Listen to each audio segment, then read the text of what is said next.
আজকে যে বিষয় নিয়ে আপনাদের সামনে আলোচনা করব সেটি হচ্ছে ইউটিউব নিয়ে কিছু আলোচনা করব। ইউটিউব এখন শুধু ভিডিও আপলোড করার জায়গা নয়, এটা একটা ক্রিয়েটর ইকোসিস্টেম যেখানে সৃষ্টিশীলতা, অরিজিনাল কন্টেন্ট এবং দর্শকের যুক্তি গুরুত্ব পায়।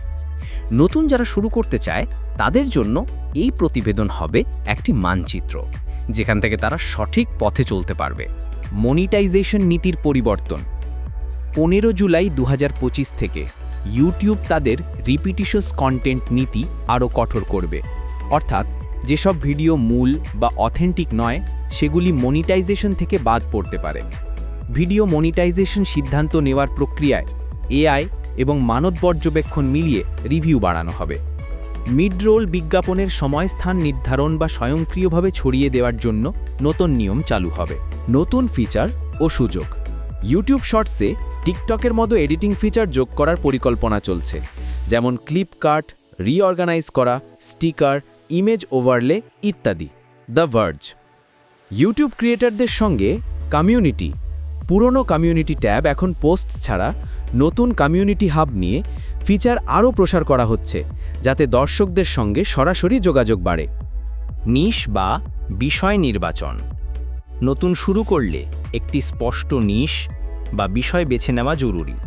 উদাহরণস্বরূপ শিক্ষা, রান্না, প্রযুক্তি, ভ্রমণ, মজার ভিডিও ইত্যাদি।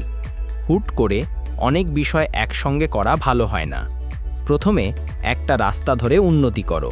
সরঞ্জাম ও সরল শুরুতে পেশাদার ক্যামেরা দরকার নেই, সবার হাতে স্মার্টফোনই আছে। সম্পাদনা, সাউন্ড, আলো এইগুলোতে মনোযোগ দাও। বিনামূল্যে বা সস্তা এডিটিং অ্যাপ ব্যবহার করো। Start with what you have, then upgrade. এই দর্শন মেনে চলা ভালো। নিয়মিত কন্টেন্ট প্রকাশ নিয়মিত আপলোড খুব গুরুত্বপূর্ণ। সপ্তাহে 1 থেকে 2টি ভিডিও ভালো রেসপন্স পেতে সহায়ক। কনসিস্টেন্সি থাকলে অ্যালগোরিদমও সহায়ক হতে পারে। ভালো টাইটেল, থাম্বনেল ও ডেসক্রিপশন টাইটেল এমন হওয়া উচিত যা দর্শককে আকৃষ্ট করে, সঠিক কিওয়ার্ড থাকে। থাম্বনেল খুব শক্তিশালী হতে হবে, চোখে লাগবে এমন। ডেসক্রিপশনে ভালো বিবরণ, রেলেভেন্ট কিওয়ার্ড ও লিঙ্ক থাকতে হবে। অ্যালগোরিদম বোঝা এবং কাজে লাগানো ইউটিউব অ্যালগোরিদম মূলত দর্শক ধরে রাখার ক্ষমতা ও রিলেভেন্স দেখে। ওয়ার্ড স্ট্রিম ভিডিও শুরু, মাঝ, শেষ যেখানে দর্শক যেতে পারে সেখানে ড্রপ অফ কমাতে হবে। ভিডিও সিরিজ ও প্লেলিস্ট ব্যবহার করলে দর্শক পর ভিডিও দেখতে থাকবে। বিশ্লেষণ ও অপটিমাইজেশন ইউটিউব স্টুডিওতে অ্যানালিটিক্স দেখে জানো কোন ভিডিও ভালো কাজ করছে, কোনটি নয়। Watch time, retention, click through rate এসব মেট্রিক গুরুত্বপূর্ণ।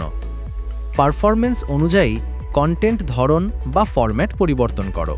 বৈচিত্র্য ও ইনোভেশন আমরা সবাই প্রতিযোগিতার মাঝে আছি, তাই নতুনত্ব জরুরি। ডেফেস ভিডিও, আর্টিকেল ভিত্তিক কন্টেন্ট, শিক্ষণশীল ভিডিও, লাইভ কিউএনএ, ব্লগ সব মিলিয়ে চেষ্টা করো। কিন্তু সাবধান, ম্যাস প্রডিউসড বা অরিজিনাল অভাবে কন্টেন্ট বানালে মনিটাইজেশন বন্ধ হতে পারে। নতুনদের জন্য বিশেষ টিপস। 7 ভিডিও চ্যালেঞ্জ প্রথম মুহূর্তেই 7টা ভিডিও বানিয়ে প্রকাশ করো। এটি অভ্যাস করতে সাহায্য করে। মাইক্রোনিশ খুব বড় বিষয় না, তার চেয়ে নির্দিষ্ট ছোট একটি নিশ, যেমন বাজেট যন্ত্র, সহজ রেসিপি বেশি ভালো কাজ করে।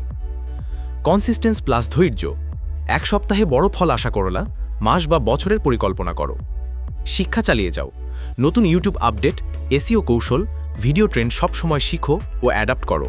চ্যালেঞ্জ ও সতর্কতা মনিটাইজেশন পাওয়া সহজ হবে না। 1000 সাবস্ক্রাইবার প্লাস 4000 ঘন্টা ওয়াচ টাইম বা 10 মিলিয়ন শর্টস ভিউ শর্ত এখনও প্রযোজ্য। কন্টেন্ট পুনরাবৃত্তি বা মাস প্রডিউসড হলে মনিটাইজেশন বাতিল হতে পারে। সার্চ ইঞ্জিন জার্নালের তথ্য অনুসারে এআই ভিত্তিক কন্টেন্ট ও ডিপ ফিক সমস্যা বৃদ্ধি পেতে পারে। নিজের অরিজিনাল ভয়েস স্টাইল বজায় রাখা জরুরি। বিজনেস ইনসাইটারের তথ্য অনুসারে প্রতিযোগিতা বেশি, হাজার নতুন চ্যানেল প্রতিদিন খুলছে। নতুন যারা ইউটিউব ভিডিও নিয়ে কাজ শুরু করতে চায় তাদের জন্য পথ আছে, কিন্তু সেই পথ সফল করতে হবে কল্পনা, পরিশ্রম ও মনোযোগ দিয়ে। আপডেট নিয়মগুলো জানো, অরিজিনাল কন্টেন্ট তৈরি করো, ত্রুটি থেকে শিখো, আর সবচেয়ে বড় ধৈর্য রাখো।